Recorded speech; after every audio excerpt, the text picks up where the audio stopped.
जनाब बिस्मिल्लाहिर्रहमानिर्रहीम अस्सलाम वालेकुम। आप देख रहे हैं प्रोग्राम द व्यू। मैं हूं अली रहमान। एक मरतबा फिर से खुश आमदीद कहते हैं जी आप लोगों को पीर से बुत रोज़ाना अली स्टूडियोज़, जहाँ पे सबके लिए सब कुछ है।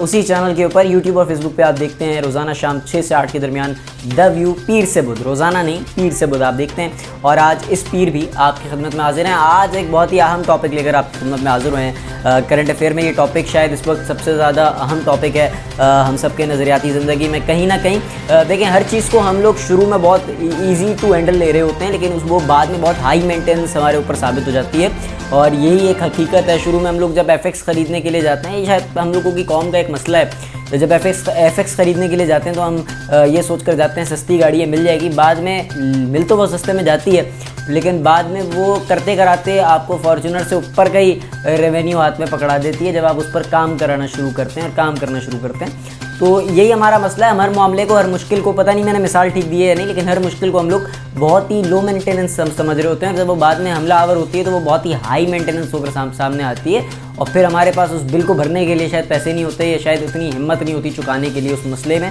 जनाब मामला संगीन हो चुका है, मामला ख़राब हो चुका है, मामला बढ़ चुका है, लेकिन बात घबराने की नहीं है। लेकिन अगर आप इसी तरीके से चलते रहे जैसे आप अभी चल रहे हैं, वो हजरात जो कि ईद के दिन लॉकडाउन होने के बावजूद फिरियर हॉल कचाकच भरा हुआ था, और मैंने वीडियो बनाकर डाली थी अपनी फेसबुक प्रोफाइल अली रहमान के ऊपर, कचाकच भरा हुआ था, इंस्टा पर मैंने अपलोड की थी, और बेड़ा गर्क हुआ था। और लॉकडाउन के बावजूद मोबाइल कुछ नहीं कर रही थी, मोबाइल वहाँ से चक्कर काट कर जा रही थी। जहाँ अच्छी चीज़ होती है वहाँ हम सराहते हैं, और जहाँ कोई बात बुरी होती है वहाँ हम उसको नहीं सराहते। और यही वजह है कि इस वक्त हम कुछ चीज़ों को सराह रहे हैं, मोबाइल की, पुलिस की, और कुछ चीज़ों को शायद तनकीद का निशाना बनाना पड़ता है आपको जब आप देख रहे होते हैं मामला। अवाम तो है ही गलती के ऊपर, साथ साथ जिन्होंने अमल दरामद करवाना है वो भी न जाने कहाँ गायब हैं, ये क्या मामलात हैं। जनाब हर कोई परेशान है, मुझे भी पता है, हर किसी का रोज़गार है, लेकिन अब आप मुझे एक छोटी सी एग्जांपल उठा कर दें। ईद के रोज़ फेरियर हॉल पर जाके टिकटॉक बनाने में कौन सा रोज़गार आपका बन जाएगा? मुझे पहले इस बात की वजाहत क्लियर कर दें। तो मेरे ख्याल से जितने लोग रोज़गार कमाने की मुश्किल में नहीं थे, उससे ज़ायद लोग ईद के दिन लॉकडाउन की धज्जियाँ उड़ाते हुए फेरियर हॉल में मौजूद थे, और इस तरह के कई इस तरह के कई मकामात पर जो है वो जलवा अफरोज़ हुए हुए मौजूद थे। तो मुझे नहीं समझ में आ रहा कि क्या मामलात हैं, कैसे है, लेकिन इस अंदाज़ में वैसो पीस की धज्जियाँ उड़ाते जा रहे हैं। कोरोना हम पर हावी से हावी होता जा रहा है। यही एक वजह सामने आ गई है जनाब कि अब एक और बीमारी ने जन्म ले लिया है। ये बीमारी इतनी सुकून वाली लगती नहीं है ना, इतनी सुकून वाली है जितना आप इसको समझ रहे हैं। अभी तक तो नहीं है, लेकिन क्योंकि बहुत ही रेयर बीमारी है, बिल्कुल कोविड की तरह ये बहुत ही रेयर बीमारी है। मैं फिर कह दूँ, कोविड भी जब आया था तो हम लोगों ने इसको बहुत ही ईजी लिया था, बहुत ही हल्के में लिया था हमने इस कोविड को। और फिर हुआ ये क्या कि कराची, लाहौर में पहला केस आया, फिर कराची, और किस अंदाज में आज कोविड फैला हुआ हम सब जानते हैं। उसी तरीके से कोविड की बहन आ गई है, यानी कि ब्लैक फंगस ने पंजे गाड़ने शुरू कर दिए हैं। और बेहतर यही है कि इंसान एहतियात करे जनाब। इससे बेहतर ये है कि आप अपनी औलाद को, अपने माँ बाप को ख़तरे में डालें। सबसे पहली चीज़ तो ये है कि आप इस कोविड से एहतियात करें, क्योंकि ये ब्लैक फंगस दरअसल इस वक्त कोविड में ही एक बीमारी की शक्ल अख्तियार इसने की है अपनी। क्योंकि कैंसर तो ख़ुद एक बहुत ही मोहलिक बीमारी है, लेकिन ब्लैक फंगस जो है ये भी एक कैंसर से कम नहीं है।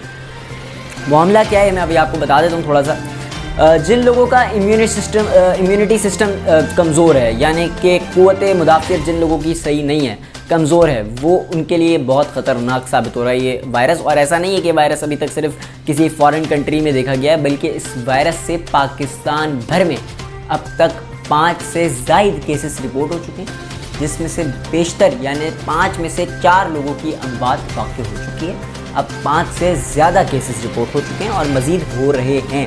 ये बीमारी रेयर है, लेकिन इसी अंदाज में बढ़ रही है। कैसे हमला आवर होती है? कैंसर के वो पेशेंट्स होते हैं, या जिन लोगों पर ज़ख्म लगा हुआ होता है, या उस तरीके के जो लोग होते हैं, उन लोगों को ये बीमारी, जब आपको स्टेरॉइड्स दे रहे होते हैं या आप लोगों की मेडिसिन चल रही होती हैं, जो मेडिसिन आपकी ड्यूरिंग आपके इन्फेक्शन या फिर किसी भी किस्म की कॉम्प्लिकेशंस आपको हो जाती हैं, ये इम्यूनिटी सिस्टम आपका स्ट्रॉन्ग हो जाता है, तो उसके बाद ये बीमारी हमला आवर मज़ीद हो जाती है ब्लैक फंगस के नाम से, और ये फिर आपके जिस्म को और तोड़ फोड़ कर रख देती है, और फिर ये आपके ऊपर हमलावर हो जाती है। इसके बेशतर केसेस जो सामने आने शुरू हुए हैं, और इस बीमारी ने ग्रेयर बीमारी से आगाज़ पजीर अपना हुआ है ये ब्लैक फंगस, उसकी सबसे बड़ी वजह है कोरोना वायरस। कोरोना वायरस हम सब जानते हैं सबसे पहले जाकर अटैक करता है आपके लंग्स के ऊपर, आपके गुर्दों के ऊपर, और फिर बेड़ा गर्क करना शुरू कर देता है, क्योंकि कोरोना मजाक नहीं है। ये दरअसल एक हकीकत है और इस हकीकत को मानना बहुत ज़रूरी है, अहम है। कोरोना वायरस के दौरान जब इंसान की क़ुव्वत मुदाफ़ियत डल पड़नी शुरू हो जाती है, जब इंसान कमज़ोर पड़ना शुरू हो जाता है, उसके बाद आप सबको पता है कि रिकवरी में बहुत टाइम लगता है। जब कोविड आपको एक मरतबा हो गया और आपकी इम्यूनिटी सिस्टम स्ट्रॉन्ग से कमज़ोर होना शुरू हुई और आपकी क़ुव्वत मुदाफ़ियत कमज़ोर होना शुरू हुई, फिर मैंने जैसे कि शुरू में भी कहा, कैंसर जैसे और मर्ज़ जो होते हैं उनमें भी ये चीज़ सामने आ रही होती है। जनाब, कोविड इस वक्त इस बीमारी का पहला हमला करवाने वाला एक एजेंट बन चुका है, इस अंदाज़ में कि कोरोना वायरस से बहुत लोग बीमार हुए हैं। जब बहुत लोग बीमार हुए हैं तो वो हजरात जो कि कोविड से ठीक हो भी गए हैं, फिर वो नहीं जो अब तक हस्पताल में ज़ेरे कोविड हैं, नहीं, जो कोविड जैसी मौलिक बीमारी से बाहर आए हैं, कोविड जैसी वबा से बाहर आए हैं, उनका भी अगर क़ुव्वत मुदाफ़ियत कमज़ोर है, उनमें भी सिर्फ पाया जा सकता है नहीं बल्कि पाया गया है पाकिस्तान में ब्लैक फंगस।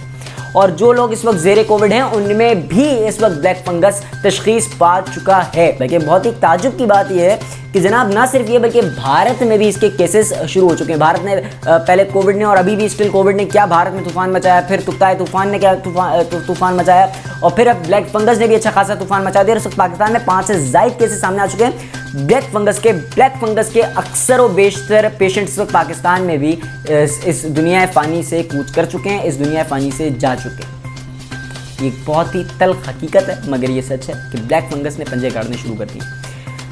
ख़तरनाक है, मज़ीद हो सकता है जैसे कोविड है, अगर एहतियात ना की गई। एहतियात के लिए ज़रूरी है कि आप, अब मैं मॉर्निंग शो होस्ट बन जाऊं या कुछ भी बन जाऊं, लेकिन एहतियात के लिए यही ज़रूरी है कि एहतियात करें, कोविड जैसी इस मौलिक बीमारी से अपने आप को सेफ़ रखें, एहतियात करें, मास्क पहनें, रश वाली जगहों पर ना जाएं। जो हुकूमत कह रही है उसको खुद उल्टा, हुकूमत अगर नहीं मान रही है तो हुकूमत को मनवाएं। अपनी सेफ्टी, अपने घर वालों की सेफ्टी, अपनी इंसानियत की सेफ्टी, आसपास की सेफ्टी का ख्याल आप खुद करें।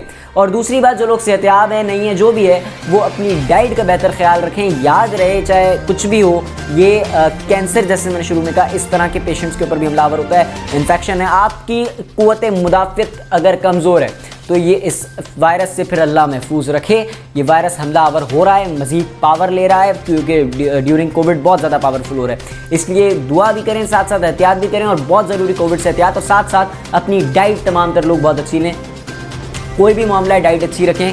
आप कम खाएं लेकिन अच्छा खाएं। आप शेक्स पी लें, आप इस तरीके कोई गाजर का जूस पी लिया, कुछ भी इस तरीके की चीज़, फ्रूट्स वगैरह होगा, इस तरह से इम्यूनिटी सिस्टम अपना बेहतर से बेहतर रखें। ड्यूरिंग डेंगी एक वो होता है, पता नहीं मेरे इस वक्त जहन में नहीं आ रहा किसके पत्ते होते हैं वो, और उनका जूस निकलता है, वो भी दिया जाता है जब आपको डेंगी हो जाता है, वाइट ब्लड सेल्स के लिए और रेड ब्लड सेल्स की कमी होती है। पपीते के पत्ते, थैंक यू जी, पपीते के पत्ते जो हैं उनका रस होता है और जूस होता है, वो उसका भी ज़रा ख्याल रखें। गर्मी बहुत है, एहतियात करें, कोविड अपनी लहर पकड़ता है और कभी कभी टूटता भी है।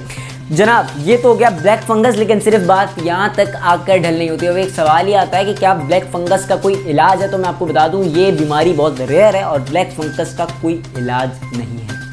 कोई इलाज दरियाफ्त नहीं हुआ पाकिस्तान में। इसी वजह से ब्लैक फंगस से अब तक 5 अफराद जो लोग कोविड से जान से नहीं गए, उनको ब्लैक फंगस ने अपनी लपेट में लिया। ब्लैक फंगस क्या क्या कर सकता है? ये सबसे पहले तो यहाँ इन एरियाज़ पर सबसे ज़्यादा अटैक करता है, या फिर अगर आपके कहीं इंसिशन है, कट है, तो वहाँ जाकर अटैक कर सकता है, वरना फिर आपके इस एरियाज़ पर अटैक करता है। और सबसे ज़्यादा इस एरियाज़ पर अटैक करता है नाक पे, आँख पे, सांस की नाली पे, आपके गुर्दों पर अटैक करता है, या फिर दिमाग पर सीधा जाकर अटैक करता है। यानी आपका दिमाग फंगस, अब ज़रा सोचें, तो आपके गुर्दे फंगस के लपेट में आ सकते हैं, या आपकी सांस की नाली के ज़रिए दिमाग आपका फंगस के लपेट में आ सकता है।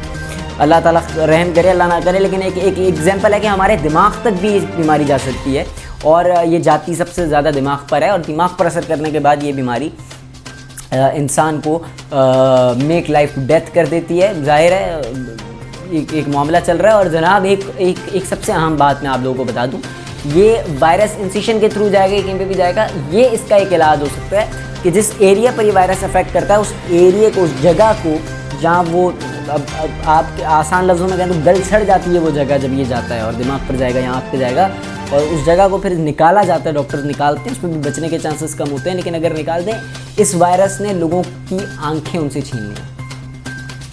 ऐसा भी होता है कि ये वायरस आंखों के साथ भी इंसान को नाबीना कर रहा है, और ऐसा भी है कि ये वायरस की वजह से आंखें ख़राब हो रही होती हैं और इंसान को, डॉक्टर को आंखें भी निकालनी पड़ती हैं इस वायरस की वजह से, और फिर भी कोई चांस नहीं बचने का, और वो तो वैसे भी ज़िंदगी मौत अल्लाह के हाथ में जनाब। लेकिन ये एक चीज़ सामने आई है कि इसका कोई इलाज नहीं दरियाफ्त हुआ, बहुत ही रेयर बीमारी है, 50-50 चांसेस है। लेकिन इसकी एक छोटी सी बात यह है कि बहुत पावरफुल हुई है कोविड की वजह से, क्योंकि इम्यूनिटी सिस्टम सबसे ज़्यादा इस वक्त की कोई बीमारी अगर आपका लूज़ कर रही है तो वो कोविड कर रहा है, क्योंकि इस वजह से बहुत स्ट्रॉन्ग हो चुकी है ये, क्योंकि डेंगू था पहले और इस तरीके से, और एक कैंसर, और किसी भी इंसान का अगर इम्यूनिटी सिस्टम अब स्ट्रॉन्ग नहीं है तो उस पर ही हमलावर हो सकती है। तो लिहाजा अपने बड़े बूढ़े जवान बच्चों, अपने नौजवानों, सबका ख्याल रखें, एहतियात करें। और आज के दावियों में जो मेरा पॉइंट ऑफ व्यू है वो यही है कि अपनी इम्यूनिटी सिस्टम पर काम करें, एहतियात करें, गर्मी बहुत है, जूसेस का इस्तेमाल करें, खाने पीने का अच्छे से अच्छा इस्तेमाल करें, कम खाएं लेकिन बेहतर खाएं, अच्छा खाएं, और हाई प्रोटीन डाइट का इस्तेमाल करें। आपका इम्यूनिटी सिस्टम बढ़ाने में सबसे ज़्यादा एक और चीज़ हेल्प कर सकती है, वो कर सकती है एक्सरसाइज। तो एक्सरसाइज करें, किसी को कॉपी ना करें। आज के द व्यू के इस पॉइंट ऑफ व्यू में मेरा यही था व्यू।